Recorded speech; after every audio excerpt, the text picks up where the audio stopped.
ഫെബ്രുവരി മാസേ ടീച്ചേഴ്സിനൊക്കെ അടിപൊളി മാസമായിരുന്നു കേട്ടോ. എല്ലാ ടെറ്റിൻ്റെ എക്സാംസും സെറ്റിൻ്റെ എക്സാംസും എല്ലാം ഒരുമിച്ച് വന്നേക്കുന്ന ഒരു മാസമായിരുന്നു. പ്രത്യേകം എടുത്ത് പറയേണ്ടത് നമ്മുടെ കേട്ടറ്റും സെറ്റും എക്സാമാണ് അല്ലേ. കേട്ടറ്റ് കാറ്റഗറി 1 and 2 ശനിയാഴ്ച, സെറ്റ് എക്സാം ഞായറാഴ്ച, തിങ്കളാഴ്ച 3 and 4.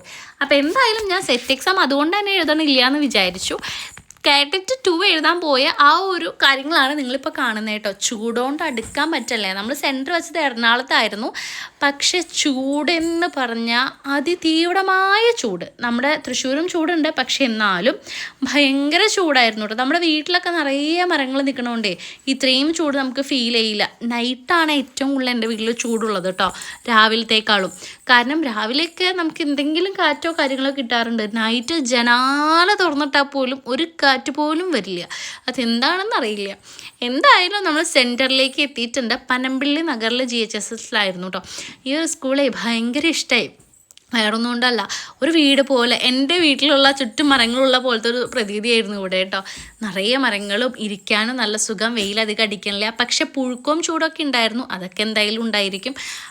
ചോറുണ്ടായില്ല. ആക്ച്വലി നമ്മൾ പറഞ്ഞാൽ ചോറുണ്ണാൻ വേണ്ടിയിട്ടാണ് പോയത്. ചോറ് മീൻസ് ഉച്ചയ്ക്കുള്ള ഫുഡ് കേട്ടോ. പക്ഷേ നമുക്ക് നല്ലൊരു ഫുഡ് കിട്ടിയില്ല എന്ന് വേണം പറയാൻ. വില ആണെങ്കിൽ ഭയങ്കര വിലയായിരുന്നു. ഈ സ്കൂളിൻ്റെ തന്നെ നേരെ ഓപ്പോസിറ്റ് ഒരു ഫുഡ് കോർട്ട് ഉണ്ട്, ഒരു ഹോട്ടലുണ്ട്. നമ്മൾ അവിടെ നിന്ന് കഴിക്കാമെന്ന് വിചാരിച്ചു. പിന്നെ റേറ്റ് ഭയങ്കര ആവുമെന്ന് കണ്ടപ്പോഴേ തോന്നി. അപ്പോൾ ഒന്ന് റൗണ്ട് അടിച്ച് നടന്നു. പക്ഷേ എവിടെയും നന്നായിട്ട് ഓപ്പൺ ആയിട്ടുള്ളൊരു ഹോട്ടൽ ഉണ്ടായിരുന്നില്ല. നമുക്ക് കണ്ടെത്താൻ പറ്റിയില്ല. ഉണ്ടാവുമായിരിക്കാം. കുറച്ച് നടന്നപ്പോൾ നമുക്ക് കിട്ടിയില്ല കേട്ടോ. കഫേഴ്സും കാര്യങ്ങളൊക്കെ ഉണ്ട്, പക്ഷേ നമുക്ക് ഹോട്ടൽ നന്നായിട്ടുള്ളത് കിട്ടിയില്ല. അപ്പോൾ എന്തായാലും തിരിച്ച് റൗണ്ട് അടിച്ച് സ്കൂളിൻ്റെ ഫ്രണ്ടിലേക്ക് തന്നെ വന്നിട്ടുണ്ട്. ആ ഒരു ഹോട്ടലിൽ നിന്ന് കഴിച്ച കഥ പറയുകയാണെന്നുണ്ടെങ്കിൽ ഒരു ബിരിയാണിക്ക് 300 രൂപ. ഏറ്റവും കുറഞ്ഞത് അവിടെ അതാണ് കേട്ടോ. പിന്നെ എല്ലാത്തിനും നല്ല റേറ്റാണ്. ഏറ്റവും കുറഞ്ഞ ബിരിയാണിക്കാണ് 300 രൂപ. പക്ഷേ ആ ബിരിയാണി, ഈ ഹോട്ടലാണത്, പക്ഷേ ആ ബിരിയാണി എനിക്ക് ഇഷ്ടമായില്ല. കാരണം നിറയെ മസാലയും കുഴഞ്ഞിട്ടുള്ള ഒരു രീതിയിലുള്ള ബിരിയാണിയാണ് കേട്ടോ. കണ്ണങ്ങോട്ട് തള്ളിപ്പോയി. ഒറ്റൊരു ബിരിയാണി ഞങ്ങൾ വാങ്ങിയുള്ളൂ. പിന്നെ ഫുൾ ഈസി ആയതുകൊണ്ട് നൈതിക്കുട്ടൻ സുഖമായിട്ട് അങ്ങോട്ട് ഉറങ്ങിയിട്ടുണ്ട് കേട്ടോ. അവരുടെ സെർവിങ്ങും പെരുമാറ്റവും എല്ലാം നല്ലതാണ്. പക്ഷെ സാധാരണക്കാരായ നമുക്ക് അതത്ര അഫോർഡബിളായിട്ട് തോന്നിയില്ല. എക്സാമൊക്കെ എന്തായാലും കഴിഞ്ഞിട്ടുണ്ട്. പുഴുക്കം കൊണ്ട് ഈ ചൂടുകൊണ്ട് ഇരിക്കാൻ പറ്റില്ല.